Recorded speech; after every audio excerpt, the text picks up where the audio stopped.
नमस्कार बंधुरा पश्चिमबंगे आबारो नतून करे आशा कर्मी नियोग शुरू हो गेल। एबार किन्तु जेलार प्रत्येकटी ब्लकेई शून्यपद चले एसेছে। जेलार जे कोनो जायगा थेके तोमरा एखाने आवेदन करते पारबे। प्रत्येकटी जायगार जोन्नोई किन्तु शून्यपद रयेছে। प्रत्येकटी ब्लकेर जोन्नो आलादा आलादा शून्यपद किन्तु चले एसेছে। आमरा इतिमध्ये आलोचना करब आजकेर এই ভিডিওতে। এবং এই যে ফর্ম দেখতে পাচ্ছ এই ফর্মটিকে কিন্তু তোমাদের প্রত্যেকের ভিডিও অফিসে অর্থাৎ ব্লকে কিন্তু জমা করতে হবে। তো এই ফর্মের সঙ্গে কি কি ডকুমেন্টস লাগবে, কোন ব্লকে কতগুলি করে শূন্যপদ এসছে, কারা আবেদন করতে পারবে, কতদিন পর্যন্ত ডেট রয়েছে, সমস্ত কিছু জানিয়ে দেবো আজকের এই ভিডিও থেকে। তার জন্য ভিডিওটি প্রথম থেকে শেষ পর্যন্ত দেখো এবং চ্যানেলে প্রথমবার যারা এসছো চ্যানেলটিকে সাবস্ক্রাইব করে নাও। যারা ফেসবুক পেজ থেকে দেখছো তারা পেজটিকে ফলো করে নাও এরকমই ভিডিও প্রতিনিয়তই পাওয়ার জন্য।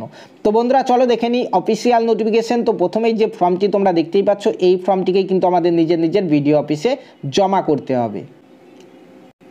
তো ফর্ম জমা হবে তোমরা দেখতে পাচ্ছ 21/11/2025 তারিখ থেকে ফর্ম জমা শুরু হয়েছে, যেটি চলবে 11/12/2025 তারিখ পর্যন্ত তোমরা নিজের নিজের ভিডিও অফিসে গিয়ে ফর্মটিকে জমা করতে পারবে।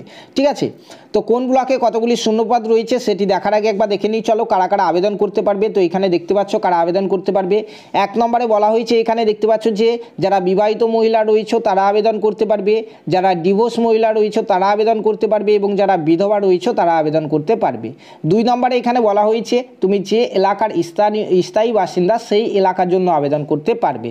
ঠিক আছে, তিন নম্বরে দেখো বয়স বলা হয়েছে যারা ওবিসি এবং জেনারেল রয়েছে তারা 30 থেকে 40 বছরের মধ্যে বয়স হলে আবেদন করতে পারবে 1/1/2025 তারিখ অনুযায়ী, এবং এসসি এসটিরা আবেদন করতে পারবে 22 থেকে 40 বছর পর্যন্ত আবেদন করতে পারবে। ঠিক আছে, চার নম্বরে দেখো বলা হয়েছে যে মাধ্যমিক পরীক্ষায় পাস করতে হবে তারপরে তুমি এখানে আবেদন করতে পারবে। মাধ্যমিক পরীক্ষায় পাস কিংবা ফেল তুমি যাই বা করো না কেন তোমার কাছে যদি মাধ্যমিকের যদি মার্কশিট থাকে তাহলেই তুমি এখানে আবেদন করতে পারবে। আবেদন এখানে অফলাইনে হচ্ছে। যে ফর্মটি তোমাদেরকে প্রথমে দেখালাম সেই ফর্মটিকে কিন্তু প্রিন্ট আউট করে ফিল আপ করে তোমাদের নিজের নিজের ভিডিও অফিসে জমা করতে হবে। ফর্মের সঙ্গে দিতে হবে এক কপি রেসিডেন্ট প্রুফ, যেখানে তুমি ভোটার কার্ড কিংবা রেশন কার্ড এই দুটির মধ্যে যে কোনো একটি দিতে পারো।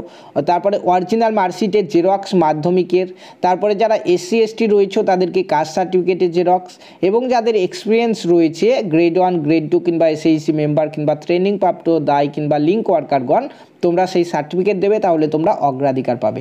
ঠিক আছে, ইত্যাদি জিনিসগুলি দিতে হবে। তার সঙ্গে একটি ডিক্লারেশন ফর্ম দিতে হবে, ডিক্লারেশন দিতে হবে সেলফ ডিক্লারেশন অ্যানেক্সার বি, যেটি ফর্মের নিচেই দেওয়া রয়েছে দ্বিতীয় পেজে। ঠিক আছে, তো দেখো এখানে সিলেকশন ক্রাইটেরিয়াতে বলা রয়েছে তোমাদের প্রথমে 90% মার্ক নেওয়া হবে তোমাদের মাধ্যমিকের যে নাম্বার পেয়েছো তার ভিত্তিতে, এবং 10 নম্বর হচ্ছে তোমাদের ইন্টারভিউ থেকে নেওয়া হবে। ঠিক আছে, দিয়ে 100-এর মধ্যে মেরিট তৈরি হবে, সেখানে যাদের নাম উপর দিকে থাকবে তারাই কিন্তু এখানে চাকরিটি পাবে। ঠিক আছে, হাউ টু অ্যাপ্লাই যেমনটা বললাম তোমাদেরকে অফলাইনেই ফর্ম জমা করতে হবে নিজের নিজের ভিডিও অফিসে। দেখে নাও এখানে খামের উপরে কি লিখতে হবে, এটি কিন্তু খামের উপরে তোমাদেরকে লিখতে হবে। ঠিক আছে, যে খামে ভরে ফর্মটিকে জমা করবে, বাদবাকি ডিটেলসগুলি এখানে দেওয়াই রয়েছে। ঠিক আছে, দেখতেই পাচ্ছ এখান থেকে। তো চলো এখন দেখে নিই যে কোন জায়গায় কতগুলি করে শূন্যপদ বেরিয়েছে। তো একে একে আমি ব্লকের নামগুলি বলছি, তোমরা দেখে নাও। প্রথমেই দেখতে পাচ্ছ একটি ব্লক যেটি হচ্ছে এখানে চোপড়া ব্লকে টোটাল 11টি শূন্যপদ রয়েছে। কোন কোন গ্রাম পঞ্চায়েতে এখান থেকে নামগুলি তোমরা দেখে নেবে। দেখতে পাচ্ছ প্রত্যেকটি গ্রাম পঞ্চায়েত এখানে দেওয়া হয়েছে, এবং এখানে দেখতে পাচ্ছ সাব সেন্টার নেমগুলিও দেওয়া হয়েছে। এই সমস্ত জায়গাগুলি থেকে 11টি শূন্যপদ কিন্তু এসছে। তারপরে এসছে আমাদের ইসলামপুর ব্লক থেকে টোটাল 58টি শূন্যপদ। তো ইসলামপুর ব্লকের কোন কোন গ্রাম পঞ্চায়েতের কোন কোন সাব সেন্টারে একটু তোমরা দেখে নাও। এখানে গ্রাম পঞ্চায়েত নেমগুলি দেওয়া রয়েছে এবং এখানে সাব সেন্টার নেমগুলি দেওয়া রয়েছে। ঠিক আছে, দেখতে পাচ্ছ এখানে পরপর রয়েছে ইসলামপুর ব্লকের যে সমস্ত জায়গায় শূন্যপদ এসছে। তারপরে নেক্সট হচ্ছে এখানে দেখতে পাচ্ছ গোলপুকুরের 1 যেখানে 20টি শূন্যপদ রয়েছে। গ্রাম পঞ্চায়েত নেম এবং সাব সেন্টার নেম তোমরা দেখতেই পাচ্ছ এখানে পরপর রয়েছে। তারপরে এখানে দেখতে পাচ্ছ তোমরা গোলপুকুরের 2 যেখানে 29টি শূন্যপদ রয়েছে, এবং প্রত্যেকটি গ্রাম পঞ্চায়েত নেম এবং সাব সেন্টার নেম কিন্তু এখানে পাশেই মেনশন করা আছে, তোমরা দেখতেই পাচ্ছ। তারপরে নেক্সট এখানে দেখতে পাচ্ছ করংদিঘিতে টোটাল 13টি শূন্যপদ রয়েছে এবং গ্রাম পঞ্চায়েত নেম এবং এখানে সাব সেন্টার নেমগুলি দেওয়া হয়েছে। ঠিক আছে, তো এই সমস্ত জায়গার যারা বাসিন্দা তোমরা প্রত্যেকে নিজের নিজের ভিডিও অফিসে 11ই ডিসেম্বর পর্যন্ত 11/12/2025 তারিখ পর্যন্ত তোমরা কিন্তু নিজের নিজের ভিডিও অফিসে ফর্মটি জমা করতে পারবে। ঠিক আছে, তো এই নোটিফিকেশান কিন্তু রিসেন্টলি বেরিয়েছে আমাদের পশ্চিমবঙ্গের উত্তর দিনাজপুর জেলার জন্য। যে সমস্ত জায়গাগুলির নাম আমি বললাম প্রত্যেকটি ব্লক কিন্তু পশ্চিমবঙ্গের উত্তর দিনাজপুর জেলাতেই রয়েছে। দেখতে পাচ্ছ 21/11/2025 তারিখে এই নোটিফিকেশন বেরিয়েছে।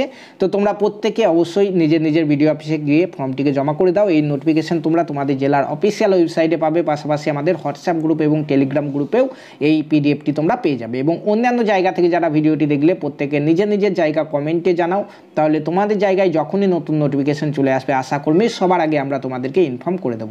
ধন্যবাদ।